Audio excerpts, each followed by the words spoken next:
the MadApp Collective Online for our monthly panel discussion. My name is Scott Gregory, and we're joined today by three wonderful guests, including Dave Hansen. Dave spent 27 years with Owens, Illinois, and throughout his career with OI, he served in various financial, administrative, and executive positions. He was the CEO for the Eastman & Smith law firm, and he has spent about 40 years volunteering for nonprofit organizations, and he still serves as a small business consultant. Nancy Sorella is with us. She has enjoyed a varied career, having created ad campaigns for radio, television, outdoor, and print. She is the former PR director for Clear Channel Radio. She taught English, speech, and journalism, and she's a published author, an artist, and the founder of Distinction Advertising in Cleveland. And Bill Mahalik has worked as a public relations specialist for the DeVilbiss Company and as an instructor at BGSU. He also has more than 30 years of experience operating a project and construction management consulting firm. He also has administrative, sales, marketing, and customer service experience. So welcome all. Thank you for being with us Thank you. on our panel today. Now, Dave, you all have at least one thing in common, and that is that you are all members of SCORE. Can you tell us a bit about what SCORE is and does for folks? Sure. You're probably familiar with the SBA, the Small Business Administration. SCORE, which by the way stands for the Service Corps of Retired Executives, was formed 50 years ago at the behest of a DuPont executive who was on the board of the SBA to support the SBA and its mission to promote small business in the United States. There are 11,000 volunteers in 320 chapters throughout the country. So we've been around a while and we're pretty extensive. Our chapter, which is Northwest Ohio, covers 13 counties in Northwest Ohio, and we have about 25 mentors. What we do is we provide free business advice to those people who want to start up a small business or who are in business and are experiencing business problems. I might add, a small business, depending on who you talk to, might be anywhere from a few $1,000s to $500 million. Typically, we're dealing in the $1 to $5 million range, although I and others have had clients up to 50 million. So that's what our view of small business is. As I said, all mentoring is free. There is no limit on the number of sessions, and it's confidential. And confidentiality is a key factor for many people, particularly those who have patents, because they're scared to death somebody's going to steal their idea. Okay. Well, Nancy, often we've kind of discovered freelance creatives seem to have perhaps a less aggressive approach to business other than other types of entrepreneurs. Are there specific ways that SCORE can help freelance creatives or creative folks in general who may be less inclined to the business aspects of their professional lives? Absolutely. I'm working with a freelance writer right now, as a matter of fact. What we can provide is a roadmap, and we will take your business, or if you're starting a new business, we'll take you from where you're at, determine what your needs are and what your objective is, and then we kind of mentor you through that process. I think a lot of times creatives are reluctant to market themselves. It's easy to get wrapped up in our art and want to spend all our time doing what we enjoy the most. So it's very hard to come up with a business plan or to go out and even make sales calls and sell yourself. For some people it is. And SCORE can help you with that. And you would understand that being an artist yourself. Yes. And an author, Mm-hmm. so Yeah. Okay. Mm-hmm. Bill, what's the most common business or marketing mistake you see young entrepreneurs especially making, and how might you or SCORE help with that particular problem? I think we need to remind the individual that there are trends, that you received 3 contracts and you're busy as can be, and you don't have time to look for new business or to market. And so you're putting in a lot of hours, and then all of a sudden, as you consume that work, instead of being on a high, you're now turned and you're on a low, and there are fewer things to do. if you start marketing at that point while you're on the low or on the skid, it may be a little too late. You may hit bottom with no work to do at all. So the trend is like this, very, very busy. I've consumed work, I'm running out of work, I find work, I'm very busy. You need to market right across the line. Just like, look for work when you're busy, maybe not as many hours, but then at a later time, you really need to hit it and look for work. So I noticed out in the lobby, there was a publication, Toledo Business, or it showed what's going on in the county. You know, look through that at all times to see if there's names or projects that you can link up to and call those individuals.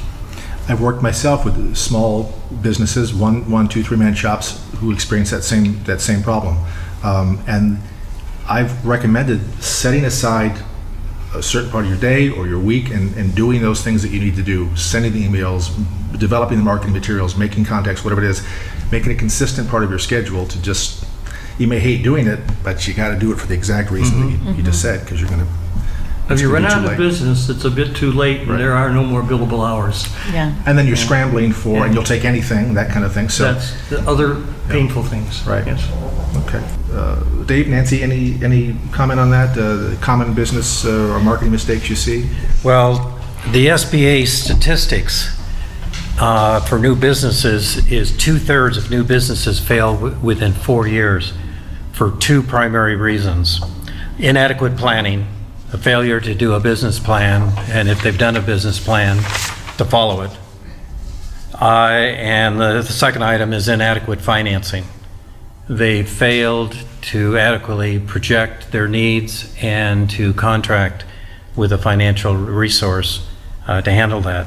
Secondarily, the lack of management skills, experience.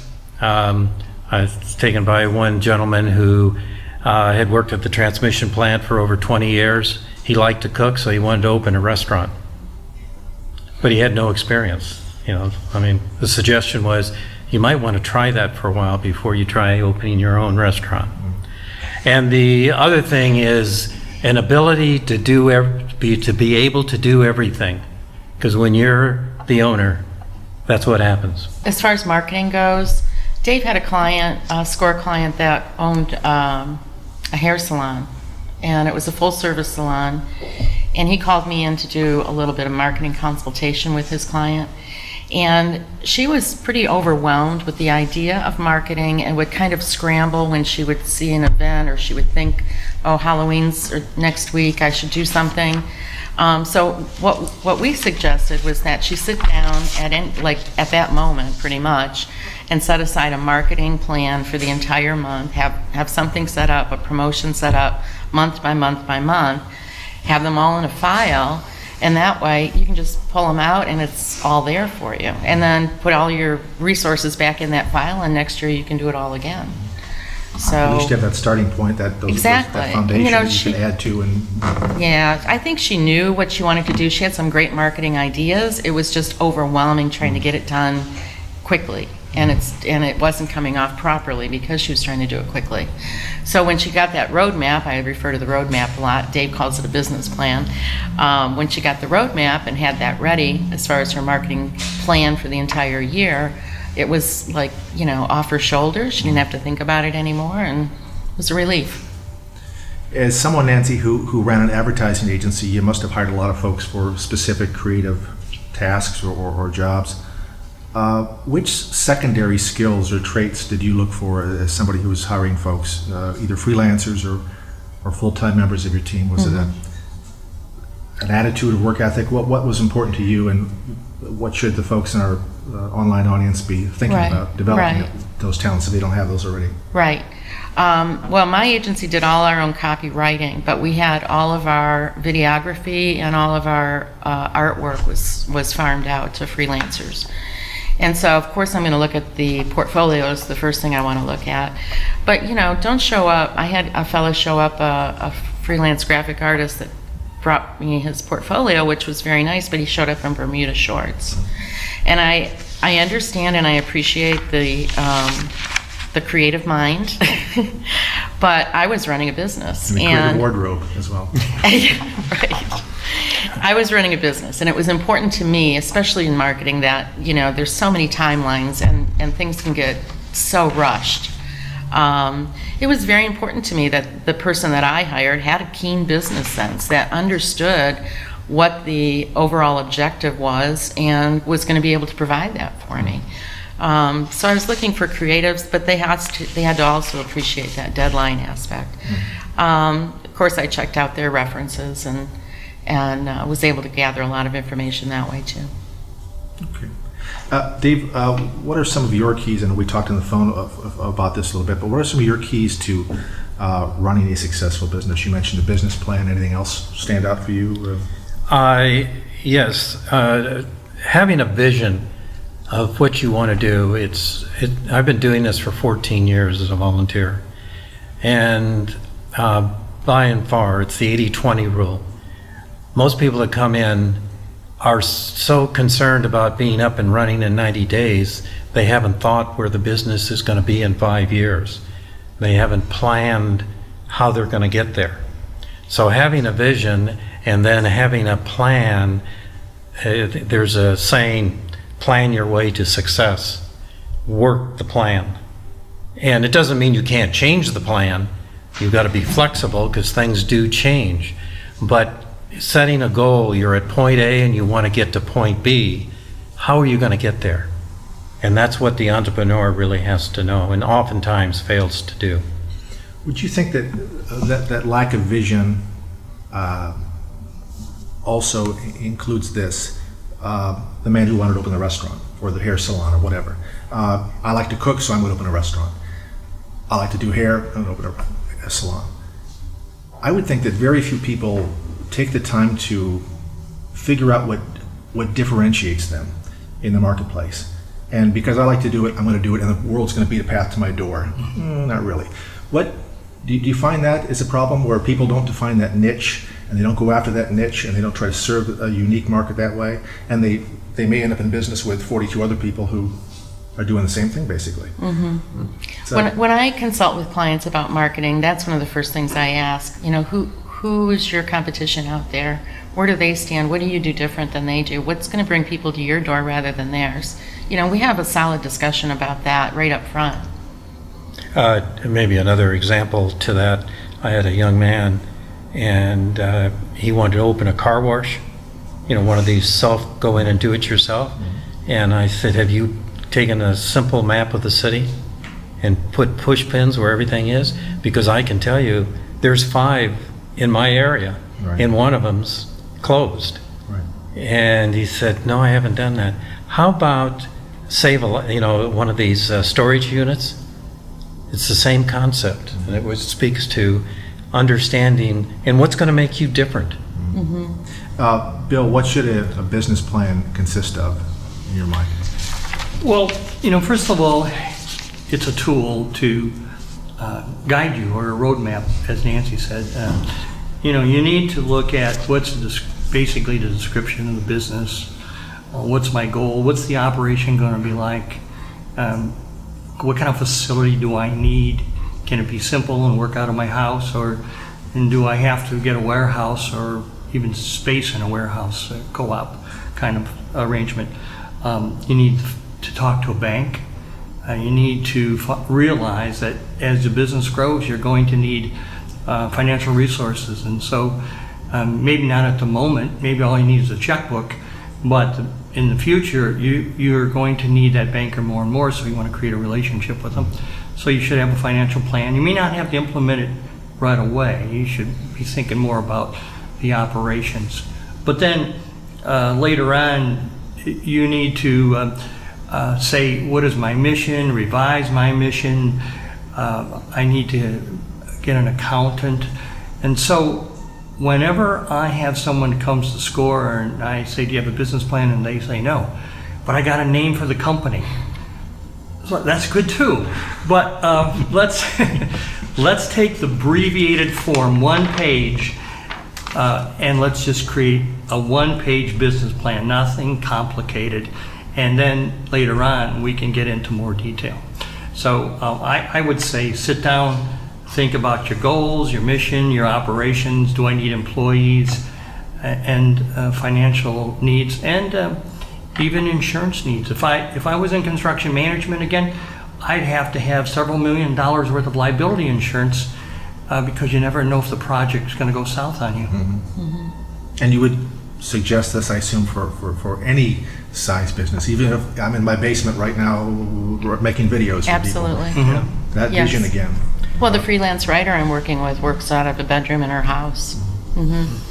Yeah, I met with somebody that wanted to start a retail establishment. She had her location, and I met her at her location. She was a SCORE client, and she was very excited because she had her logo ready, but hadn't started putting together a business plan, wasn't sure how many employees she was going to need, et cetera, et cetera, et cetera.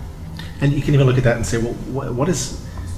It's putting the cart before the horse a little bit. What does that logo Yeah, that was the fun represent? part. The fun part was getting the logo. Exactly. Yeah. That's the creative part, the fun part, exactly. But what is that? You designed a logo that represents what? Right, And exactly. you don't even know that yet. So Exactly.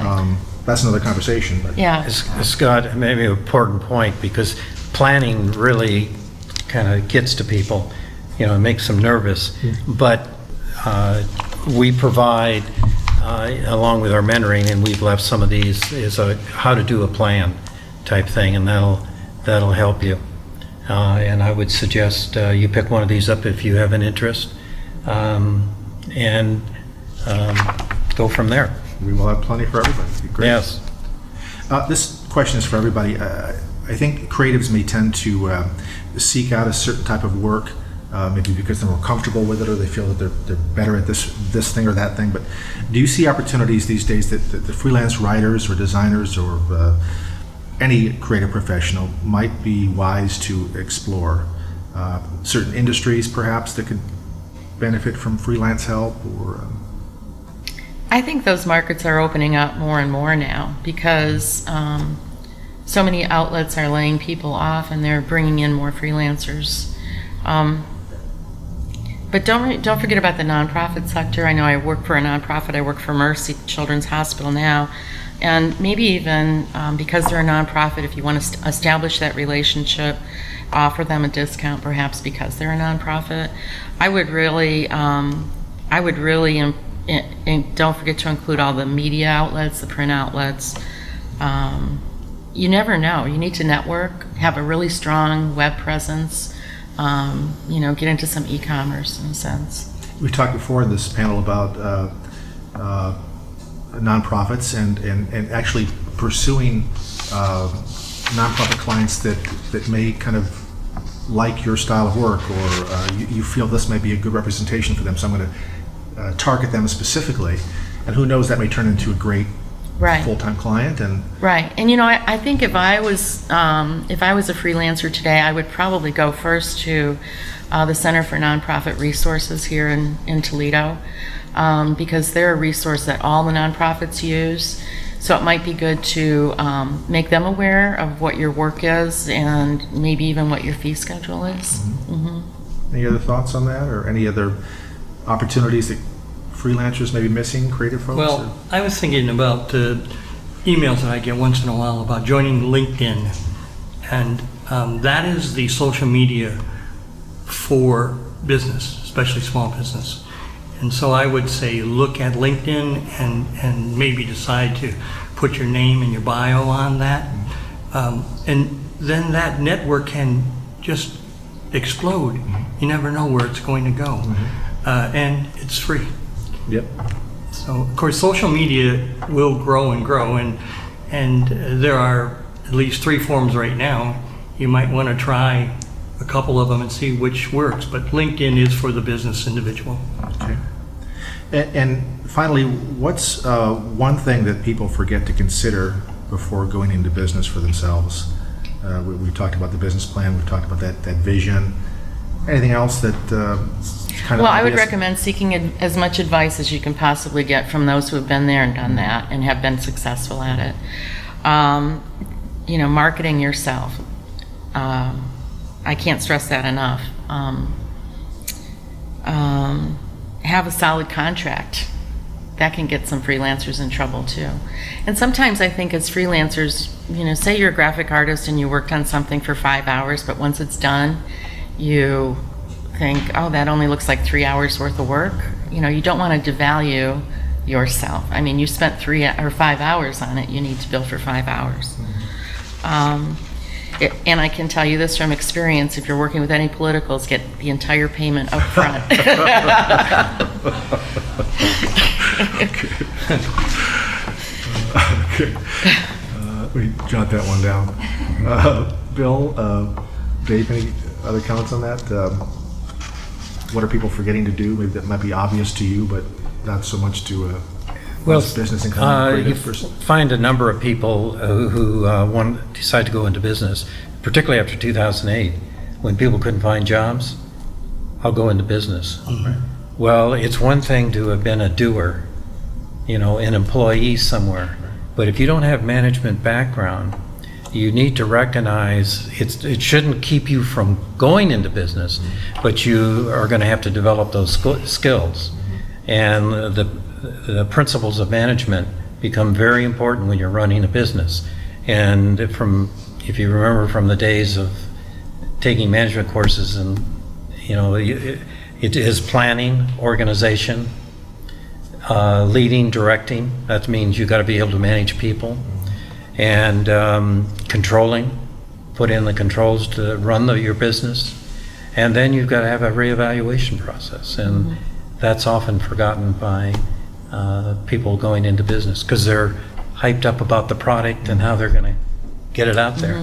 It can be very overwhelming, and that's why SCORE's here to help.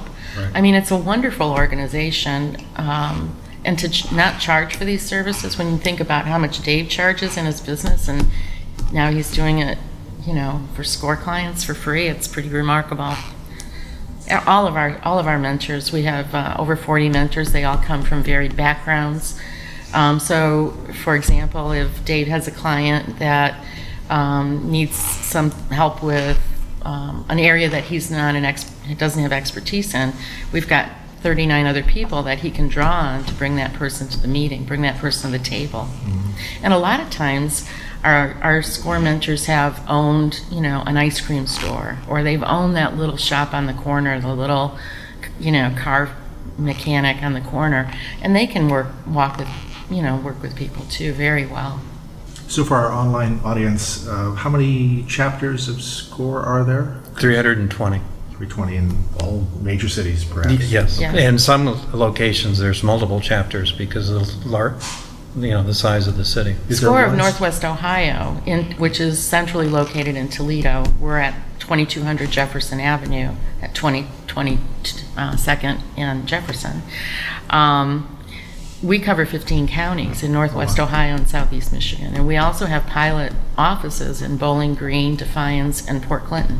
Okay. Is there a main SCORE website that folks can There visit? is. Yes. SCORE, just go to score.org, key in your zip code, and it'll take you to where you need to go. It's right there. There's a ton of advice on our website about business planning, marketing, e-commerce, all kinds of, it's a wealth of resources for people thinking about starting their own business. Wonderful. Or for those in business. Wonderful. Well, I would, absolutely encourage you to check out score.org. Yes. Correct? And take advantage of the advice and the resources, and help yourself develop your business and be more successful. So thank you so much to Bill, Nancy, and Dave for being with us. Appreciate it very much, and we'll hand out some I want notes to give here. you our local number too. Okay. It's 419-259-7598. And we'll post it on the screen as well. Thank You you. might want to repeat that. 419-259-7598. The basics right there. Call now. Operators are standing by. Thank you all very much. Oh, thank you. Okay. Thank you. Thank you. Thank you.